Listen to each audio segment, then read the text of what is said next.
महाभारत का वह दिन जब सूर्य आसमान में तेजी से चमक रहा था, लेकिन कुरुक्षेत्र की धरती पर अंधकार छाया हुआ था। चारों ओर युद्ध की गूंज थी।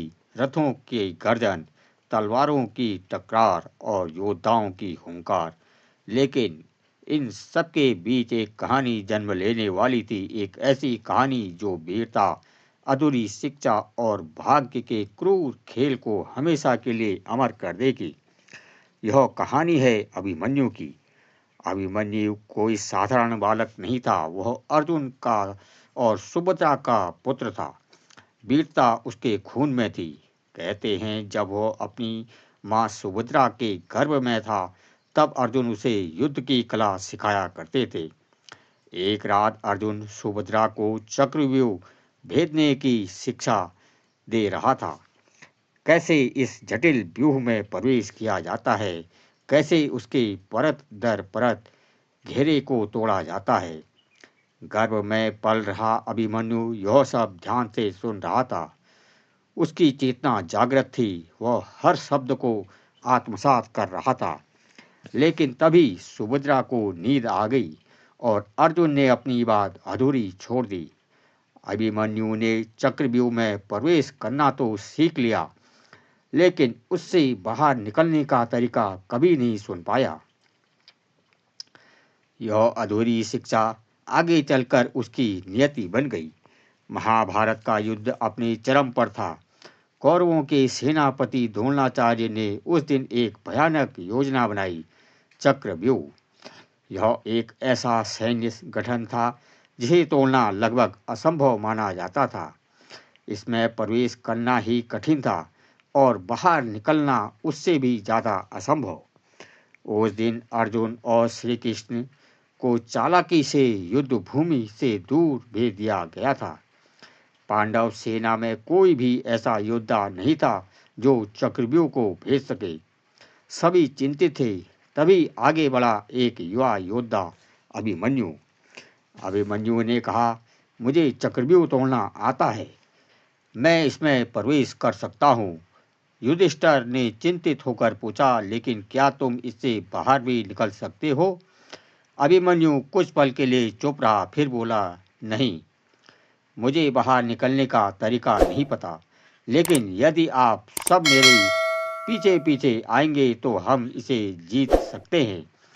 यह सुनकर सभी सहमत हो गए। योजना बनी, अभिमन्यु आगे रहेगा और उसके पीछे भीम, युधिष्ठिर, नकुल, सहदेव। लेकिन भाग्य को कुछ और ही मंजूर था। अभिमन्यु ने अपने रथ को आगे बढ़ाया। उसकी आंखों में ना कोई भय था, ना कोई संदेह, सिर्फ साहस। उसने चक्रव्यूह के पहले द्वार को तोड़ा, फिर दूसरा, फिर तीसरा। उसकी गति इतनी तेज थी कि दुश्मन समझ ही नहीं पाए रहे थे कि क्या हो रहा है। लेकिन जैसे ही वह अंदर गया, जयद्रथ ने अपनी शक्ति से पांडवों को बाहर ही रोक दिया। अब अभिमन्यु अकेला था, एक विशाल चक्रव्यूह के बीच, चारों ओर दुश्मन और बाहर निकलने का कोई रास्ता नहीं। अब जो हुआ वह इतिहास बन गया। अभिमन्यु ने अकेले ही कौरवों की सेना में हाहाकार मचा दिया।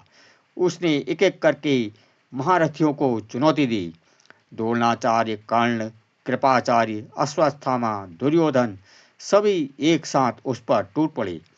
लेकिन अभिमन्यु रुका नहीं। उसके बाण बिजली की तरह गिर रहे थे।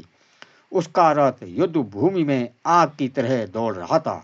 कौरव सेना हैरान थी, यह बालक है या कोई देवता। कौरव ने देखा कि अकेले अकेले वे उसे नहीं हरा सकते। तब उन्होंने नियम तोड़ने का फैसला किया। महाभारत के नियम थे, एक योद्धा पर एक समय में ही एक ही योद्धा हमला करेगा। लेकिन यहाँ सभी ने मिलकर एक साथ हमला कर दिया। कर्ण ने पीछे से वार किया, द्रोण ने उसके हथियार तोड़े, कृपाचार्य ने उसके रथ को नष्ट कर दिया। अभिमन्यु अब निहत्था था, लेकिन वह रुका नहीं। उसने एक टूटा हुआ पहिया उठाया और उसी से लड़ने लगा। उसकी सांसें तेज हो रही थी, शरीर लहूलुहान था। लेकिन उसकी आंखों में अब भी वही ज्वाला थी।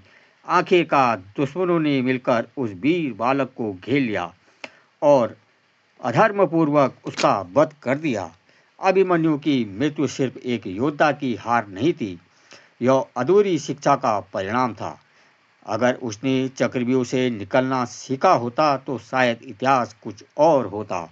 लेकिन उसकी कहानी हमें यह सिखाती है, ज्ञान कभी अधूरा नहीं होना चाहिए। साहस महान है, लेकिन रणनीति उससे भी बड़ी है। और कभी-कभी भाग्य सबसे शक्तिशाली होता है। आज भी जब वीरता की बात होती है, तो अभिमन्यु का नाम सबसे पहले लिया जाता है। वह हार कर भी जीत गया, क्योंकि उसने दिखा दिया कि सच्चा योद्धा वही है जो आखिरी सांस तक लड़ता है, चाहे हालात उसके खिलाफ ही क्यों न हो। यह कहानी सिर्फ महाभारत की एक घटना नहीं, यह एक प्रेरणा है, एक चेतावनी है और एक अमर गाथा। अगर आपको यह वीडियो पसंद आई है तो इसे आप शेयर करें, ज़्यादा से ज़्यादा इसे लाइक करें और चैनल को सब्सक्राइब करना ना भूलें। तब तक लेते हैं आपसे विदा। जय श्री कृष्णा। हर हर महादेव।